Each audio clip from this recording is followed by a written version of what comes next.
Every day we hear companies spending millions on advertising, sometimes more than they spend as salaries to employees. But this video is not about cost benefit calculations, nor is it about rational decisions. It's not even about whether companies or their managements understand advertising. This is about the next new thing, annual reports, and why you must watch out for the ones that sound more as an advertisement than a statement of past performance.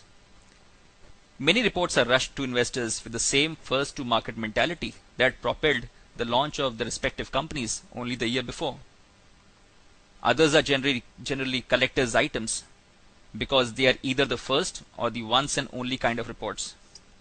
You might find such annual reports on auction someday, with future bids reaching current market cap levels if inflation rises even higher. So here are 8 things you must watch out for in annual reports, as these might hint at a cover-up of poor performance, poor decision making, and a poor vision. Number 1.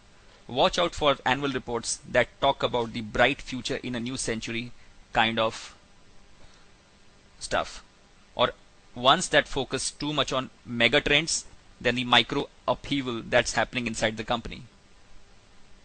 Watch out for the flashy, bulky annual reports whose cost of designing and printing might be more than the fees the company pays to its investor relations agency for a whole year's work. Number 3. Avoid the ones that contain reams and reams of pages on boardroom pictures, abstract art, and chairman close-ups. Number 4. Don't believe an annual report that shows senior executives tie-less and wearing jeans in the pictures.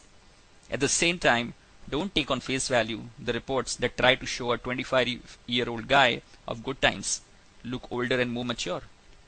Number 5. Watch out for annual reports where the chairman or management delivers a nice sounding explanation of the company's stock's 200% run in the past 1 year, because there can't be any explanation for a stock to double or treble in a year except stock market's madness. Number 6. Look out for annual reports where the chairman discusses the lack of profits or weak cash flows by simply saying that it's a new, innovative, strategic, or synergistic business model, and is not able to explain where the real profitability is going to come from and when. Point number 7. Watch out for annual reports where the chairman lays the blame for his company's poor performance on a black swan event like the global financial crisis or an economic downtrend. Ask him what is he going to do to avoid such an impact on the company in the future. Point number 8. Discard annual reports that use too much of such terms as VCs, angels, eyeballs, diversification, backward integration, forward integration, synergy.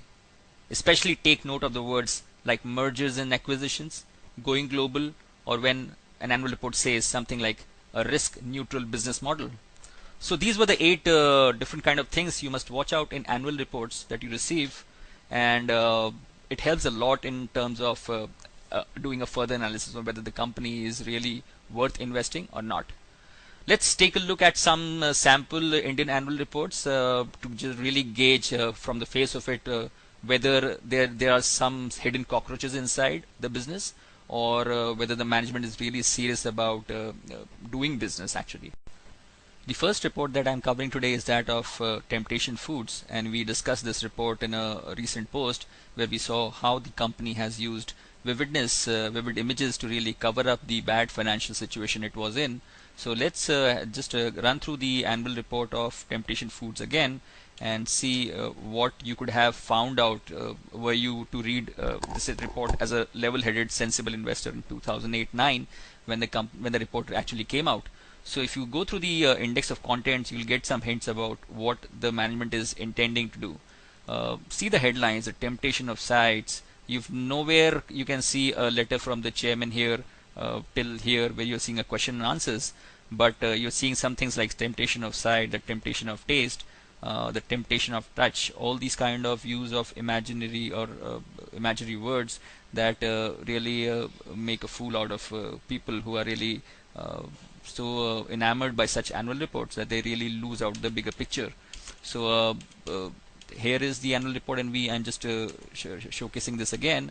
I was particularly taken back by a story that the company has talked about of a Greek goddess. I'm not sure what a story of a Greek goddess and her beauty is doing in an annual report, which is really made to discuss serious stuff. Let's straight away go to its financial statements and see what are the things that the company must have covered up by using such vivid images. See the amount of debt that the company is. Straight away you can see the debt on the balance sheet has really increased by 400 times. This is massive, and you cannot really cover up this kind of a crime until unless you really divert the investors' attention to something which is not important. So see the kind of mess the company has made of its balance sheet. Not just that, see the kind of increase in inventories. Inventories have doubled in a year. In a year where sales also double, of course, the company was growing, but see the kind of impact it was seeing on its balance sheet. The sundry debtors, or the people, the company's clients who are yet to pay the company, that figure has increased by almost 5 times, 4 times. So the balance sheet has been made a mess of. And if you were to really take a look at the more important cash flow statements, the cash flow has again seen a negative figure. The company has really used up cash after operating activities, and you can see a negative figure here. So not a really good picture. Another interesting thing which I came across was use of quotes on temptation. I'm not sure what are these quotes doing on an annual report. Again, source of vividness. Let's go. Just let's take a look at the last page, and you can see a full eaten apple. Probably this is the case of a shareholder who really invested in the stock, because the stock really, SEBI had actually banned the trading in the stock last year because of some insider trading. So that was temptation foods for you.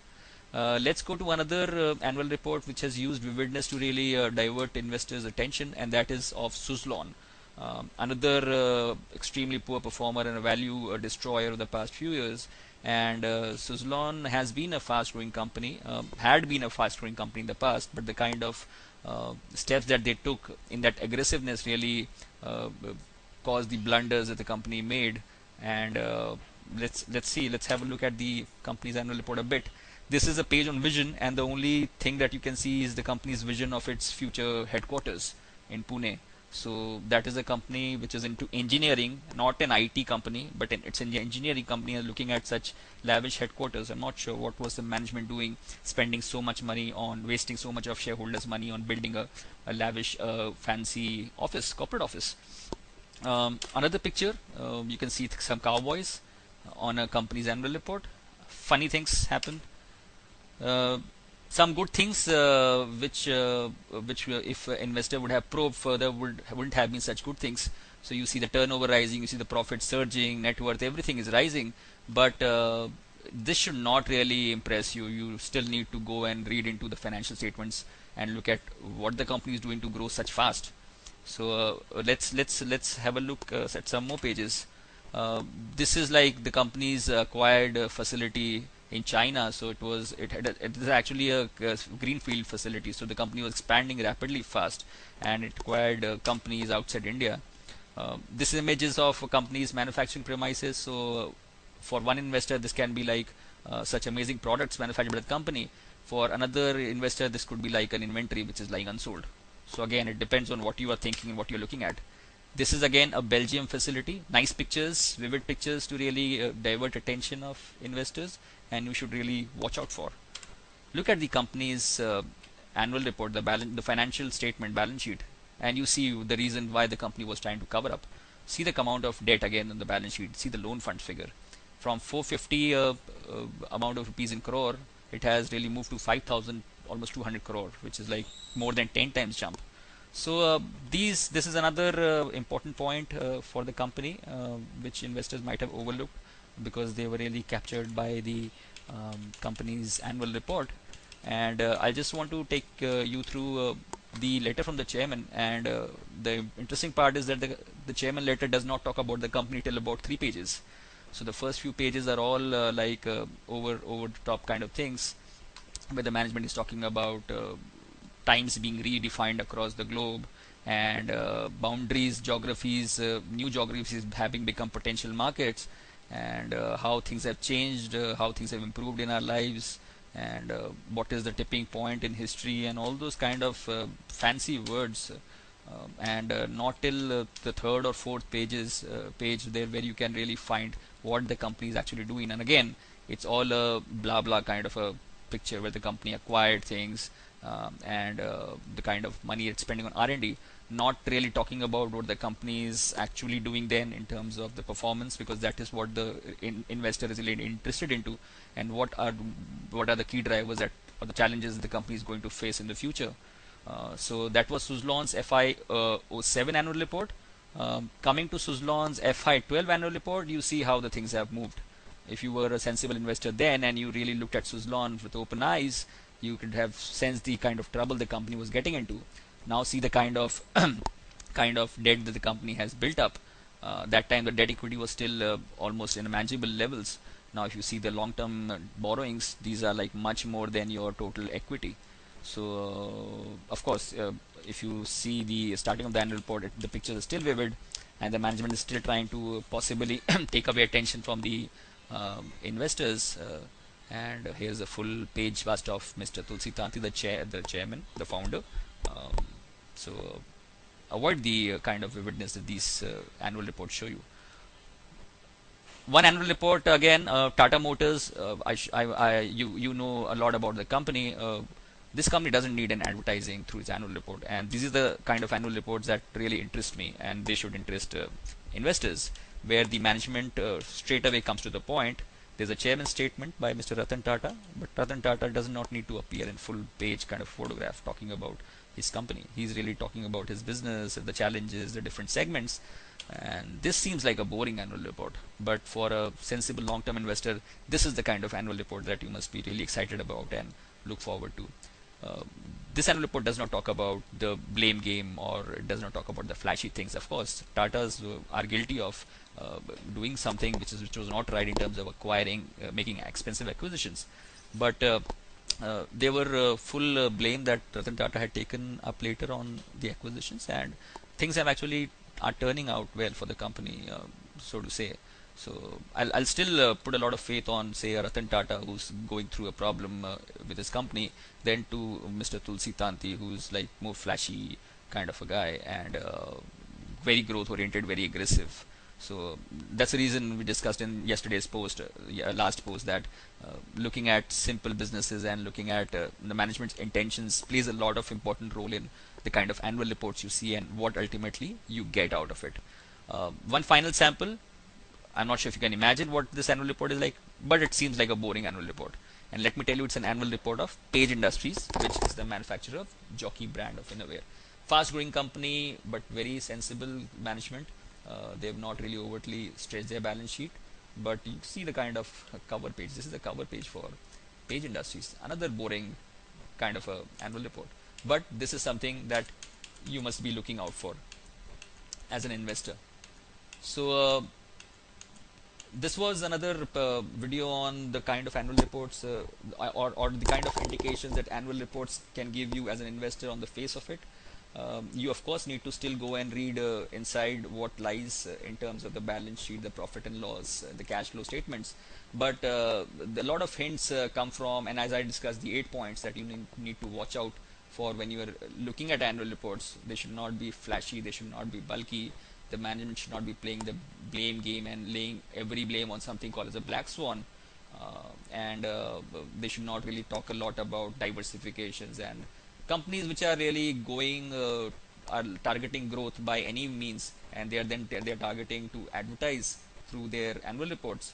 I think it's very important that you should really shun these companies. Of course, after reading the balance sheet and financial statements, but most often than not, you'll find some cockroaches in those kind of balance sheets and annual reports, because these are the kind of things that the companies try to cover up. So that's the end of this post. From the next post onwards, I'll try to start working on analyzing financial statements. So thank you for listening and have a nice day.